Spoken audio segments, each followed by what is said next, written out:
আপনি কি কল্পনা করতে পারেন এমন একটি সমাজ যেখানে মেয়েদের জীবনের সবচেয়ে বড় সাফল্য তাদের বিক্রি হওয়া? হ্যাঁ, ভারতের কিছু অঞ্চলে এমনই একটি বাস্তবতা লুকিয়ে আছে যেখানে মেয়েরা তাদের শৈশব হারায় ঐতিহ্যের নামে। মেয়ের বয়স যদি কম হয় এবং ভার্জিন হয়ে থাকে তাহলে সবথেকে বেশি রেট ধরা হয়।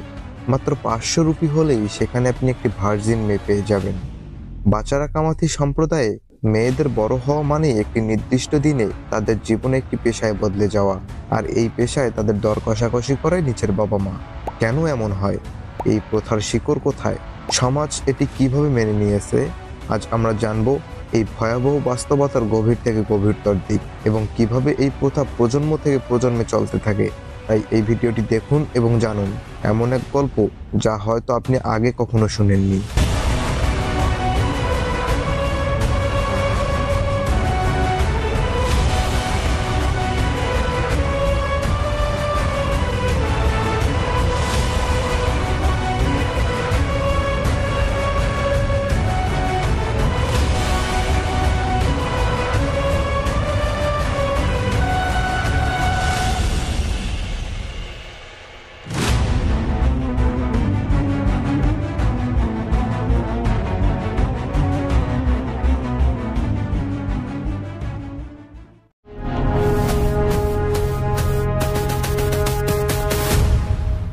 বাছারা এবং কামাথি সম্প্রদায়ের গল্প শুরু হয় শতাব্দী আগে। এখানে মেয়েদের জীবনের একমাত্র লক্ষ্য হলো পরিবারের জন্য উপার্জন করা। বাছারা সম্প্রদায়ের মেয়েরা ছোটবেলা থেকেই শেখানো হয় কিভাবে পুরুষদের আকর্ষণ করতে হবে। পরিবারের বড় ভাই, বাবা এবং মা দালালের ভূমিকা পালন করে। কামাথি সম্প্রদায়ে মেয়েদের উপর পরিবারের অর্থনৈতিক ভার পড়ে এবং এটি একটি প্রথায় পরিণত হয়। এই প্রথাগুলোর পেছনে রয়েছে সমাজের অন্ধবিশ্বাস এবং ঐতিহ্য, যা দরিদ্রের কারণে আরো গভীর শিকড় গেড়েছে। অল্প বয়সী মেয়েরা, যারা কিনা স্থানীয়ভাবে খেলোয়াড় হিসেবে পরিচিত, তারা দল বেঁধে না হলে একলা একলাই গ্রাহকদের অনুরোধ করার জন্য অপেক্ষা করে। এছাড়া পথের দুই পাশে প্রায়শই ছোট দোকানের মতো বুথ থাকে, যেখানে মেয়েটি দালাল হিসেবে তার ভাই না হলে বাবা খদ্দেরকে নিমন্ত্রণ জানায়। তারা চালকদের সাথে একটি চুক্তি করে, যা সাধারণত গ্রাহক প্রতি 100 থেকে 200 ভারতীয় রুপি হয়ে থাকে। ডলারের হিসাবে সেটা $1.5 থেকে $3 কম। স্থানীয়দের মতে একটি কুমারী মেয়ের জন্য সর্বোচ্চ দাম পাওয়া যায় খদ্দের প্রতি সেটা 5000 রুপি পর্যন্ত বা $72 পর্যন্ত হয়ে থাকে।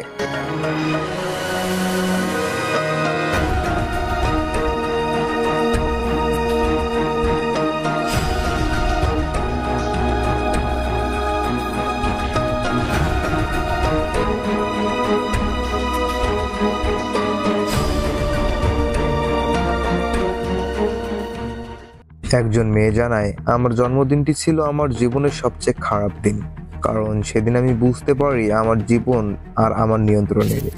এই সম্প্রদায়ের অনেক মেয়ের শৈশব কখনো তাদের জন্য ছিলই না। তারা বড় হওয়ার সঙ্গে সঙ্গেই শিখে যায় তাদের জীবন অন্যদের চাহিদা পূরণের জন্য। স্কুলে যাওয়ারও সুযোগ নেই, তাদের নিজস্ব স্বপ্ন দেখারও অধিকার নেই। সমাজের চাপে তাদের বাধ্য করে এমন একটি পথে হাঁটতে যা তারা কখনো বেছে নেয়নি। কামাথি সম্প্রদায়ের মেয়েদের কাছে দৈনিক 10 থেকে 15 জন কাস্টমার আসে। এদের মধ্যে বেশিরভাগ ট্রাক ড্রাইভার। এই সম্প্রদায়ের 5,500 সদস্যকে পাওয়া গেছে যারা কিনা HIV পজিটিভ। শতাংশের হিসাবে এই আক্রান্তের হওয়া হয়েছে। যদিও এটি অবৈধ, কিন্তু স্থানীয় পর্যায়ে সচেতনতার অভাবে আইনের কার্যকারিতা কমিয়ে দেয়। এই চক্র ভাঙতে হলে আমাদের সবারই সচেতন হতে হবে।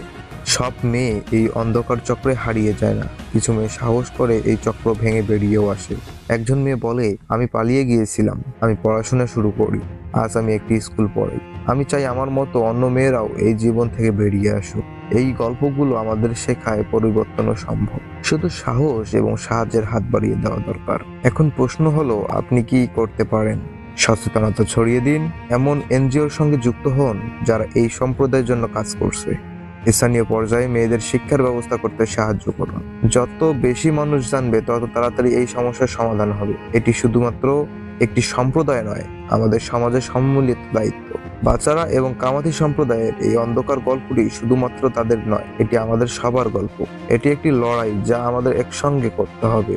যতবার আপনি এই গল্পটি শেয়ার করবেন, ততবার একটি মেয়ে তার স্বপ্নের কাছাকাছি পৌঁছাবে। তাই এই ভিডিওটি শেয়ার করুন, সচেতনতা ছড়ান এবং পরিবর্তনের জন্য একসঙ্গে কাজ করুন। আজ এ পর্যন্তই। পরবর্তী ভিডিও আসার আগ পর্যন্ত ভালো থাকবেন, সুস্থ থাকবেন। ধন্যবাদ।